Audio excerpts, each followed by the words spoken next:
कभी सोचा है कि हमारे सौर मंडल में पृथ्वी के ठीक बगल में एक ऐसी दुनिया हो सकती है जहां कभी जीवन रहा हो? आज हम उसी दुनिया के पन्ने पलटने वाले हैं। हमारे पड़ोसी मंगल ग्रह की कहानी को परत दर परत समझने की कोशिश करेंगे। चलिए एक ऐसी दुनिया की कल्पना करते हैं जहां अपना जन्मदिन मनाने के लिए लगभग 2 साल इंतजार करना पड़े। जी हां, मंगल पर एक साल 687 दिनों का होता है। ये सिर्फ एक नंबर नहीं है, यह हमें बताता है कि मंगल की अपनी एक अलग ही धुन है, एक अलग ही कहानी। और ये फर्क सिर्फ दिनों का नहीं है। मंगल सूरज से थोड़ा दूर है तो उसका चक्कर भी लंबा है। इसका सीधा मतलब ये हुआ कि वहां के मौसम भी लंबे चलते हैं, जो उस ग्रह के पूरे माहौल को बदल कर रख देता है। तो मंगल की कहानी का सबसे बड़ा सस्पेंस यही है। एक तरफ आज का मंगल है, एक ठंडा लाल रेगिस्तान, और दूसरी तरफ हैं वो सबूत जो चिल्ला चिल्ला कर कहते हैं कि ये हमेशा से ऐसा नहीं था। इसका एक गर्म और नम अतीत था। इसी पहेली को सुलझाने में हम सब लगे हुए हैं। वैसे मंगल सिर्फ अपने लंबे साल की वजह से ही अनोखा नहीं है।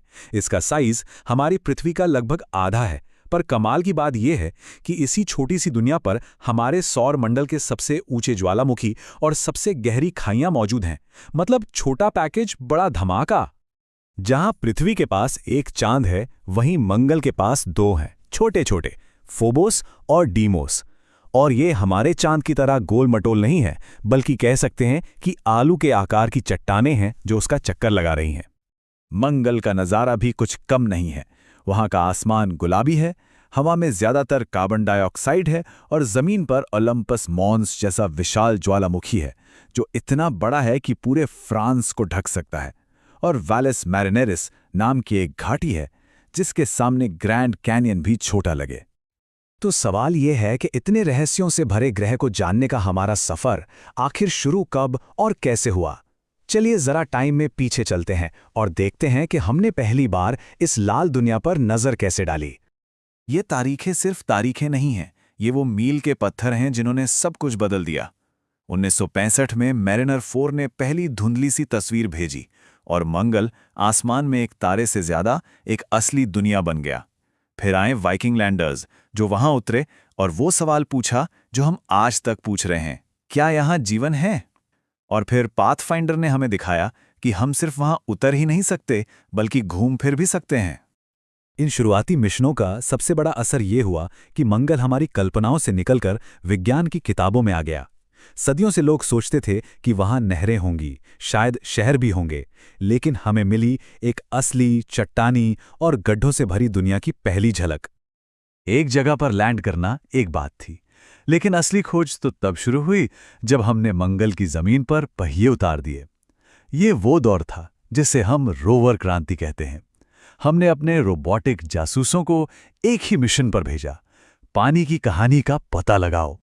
ये रोवर्स हमारी बढ़ती हिम्मत की कहानी बताते हैं। पहले स्पिरिट और अपॉर्चुनिटी ने यह साबित किया कि हां, यहां कभी पानी था। फिर क्यूरियोसिटी ने एक कदम आगे बढ़कर पूछा, ठीक है, पानी तो था, पर क्या उस माहौल में जीवन पनप सकता था?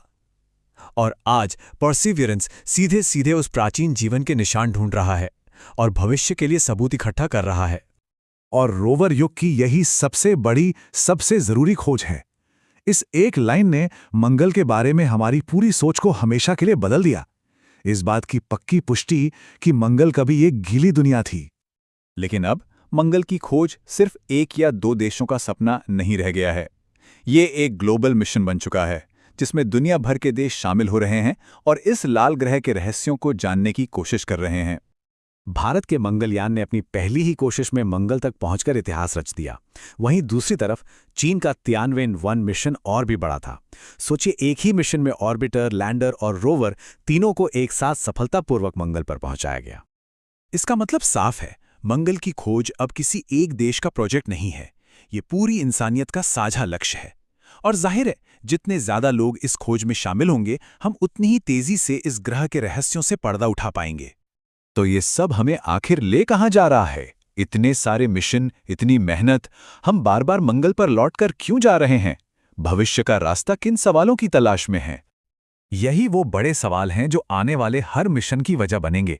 क्या हम इस ब्रह्मांड में अकेले हैं? मंगल एक ठंडे सूखे रेगिस्तान में कैसे बदल गया? क्या हम इससे कुछ सीख सकते हैं? और सबसे बड़ा सवाल, क्या इंसान कभी वहां अपने कदम रख पाएगा? और अंत में, ये एक सवाल है जो हमें भविष्य की ओर देखने पर मजबूर करता है।